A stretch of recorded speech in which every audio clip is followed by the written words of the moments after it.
How does someone so full of life, talent, and promise vanish without a trace? In a town where everyone knows your name, how does a brilliant artist, loved by a community, disappear from a city where nothing ever stays hidden? And more importantly, who didn't want her to be found?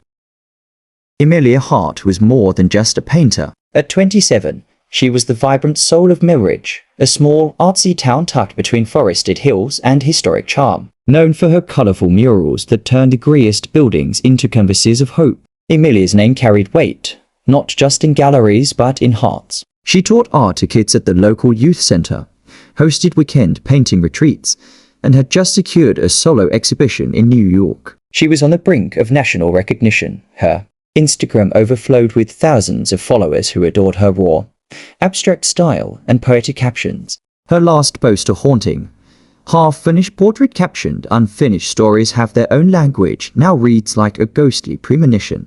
Emilia was last seen on a chilly Thursday evening, November 18th. She had coffee with her best friend, Clara James, at Beans and Brushes CAF. According to Clara, Emilia was excited about a new commission, a mural on the city's abandoned factory wall, transforming a place of decay into a tribute to lost dreams. She left around 7:30 p.m., waving goodbye in the golden streetlight glow. That was the last time anyone saw Emilia Hart. The next morning, she didn't show up to her art class. Calls went unanswered. Messages left unread. Her studio locked. Her apartment untouched. And her beloved rescue dog, Lula, was left unfed. Panic turned to terror. Millridge was not a place where people vanished. The police started the investigation within 24 hours. Her car was found parked 2 blocks away from her studio, keys inside, sketchpad on the passenger seat. No signs of a struggle, no fingerprints out of place, no security footage. Her phone last pinged near the edge of the woods outside town, but a search yielded nothing. Locals combed the forest for days, volunteers, dogs, drones, still nothing. Then came the inconsistencies. Why did she cancel her appointment with her gallerist the day before she vanished, even though she was looking forward to it for weeks? Why did her journal, found in her studio, end with a cryptic sentence? Sometimes the past finds its way into your new paint, and perhaps most disturbing of all, a half-burned canvas was found in the alley behind the CF, a portrait of a man, faceless, with the initials CR etched faintly in charcoal.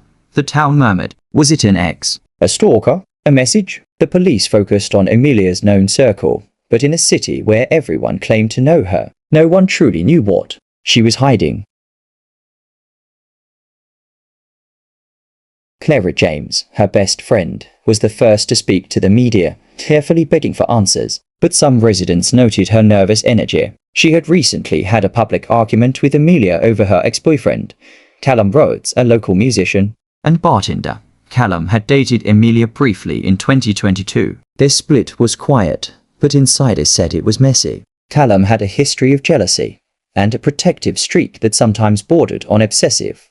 One of Emilia's neighbors reported hearing shouting from her apartment 2 nights before her disappearance. A male voice. Angry, doors slamming. When asked, Callum said he hadn't seen her that week, but he couldn't explain why Emilia had called his number at 12 a.m. the night she disappeared.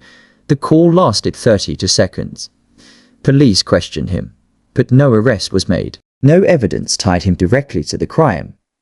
Then came a twist. An anonymous tip sent to the town's local paper claimed Emilia had been involved in a secret affair with an influential city council member whose wife ran the town's art foundation. Suddenly, the case took on new weight. If true, it could mean Emilia was a threat to someone's reputation. Someone powerful. The foundation abruptly cancelled the upcoming mural project Emilia had been commissioned for.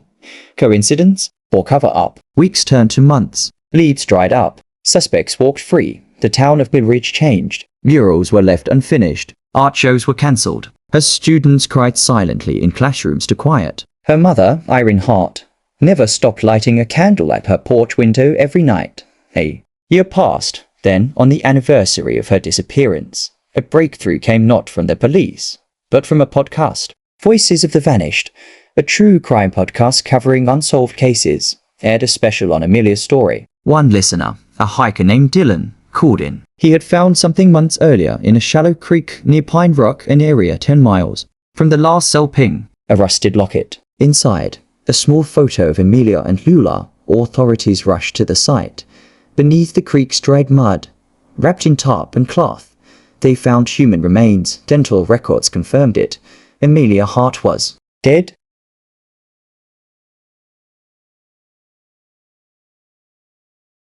The autopsy revealed blunt force trauma to the head. Time of death: roughly 24 hours after she vanished. But here's what shocked everyone.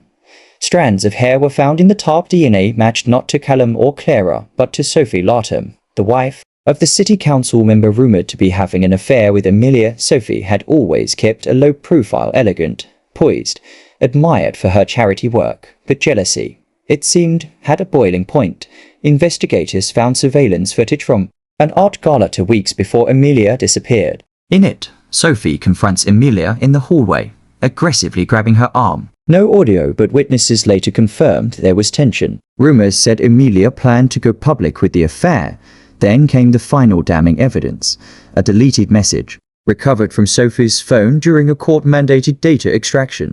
It read, "If she opens her mouth, we both lose everything. Handle it." The message was sent to Callum Rhodes. Sophie was arrested and charged with conspiracy to commit murder and evidence tampering. Callum, already under suspicion, confessed in a plea deal, admitting he struck Emilia during an argument, accidentally killing her. Sophie helped him cover it up, promising him protection and money if he kept her name clean. The town watched in collective disbelief as 2 respected figures were exposed. Justice was finally served, but the loss lingered like thick paint that refused to dry. Millridge came alive in tribute to Emilia. Her mother created the Heartlight Foundation, funding young women in the arts.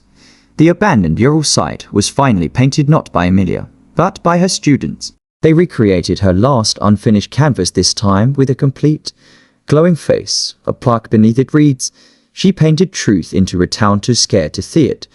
Emilia's legacy became more than pigment on walls. It was a movement, a reminder that creativity is power, and power, when threatened, can become dangerous.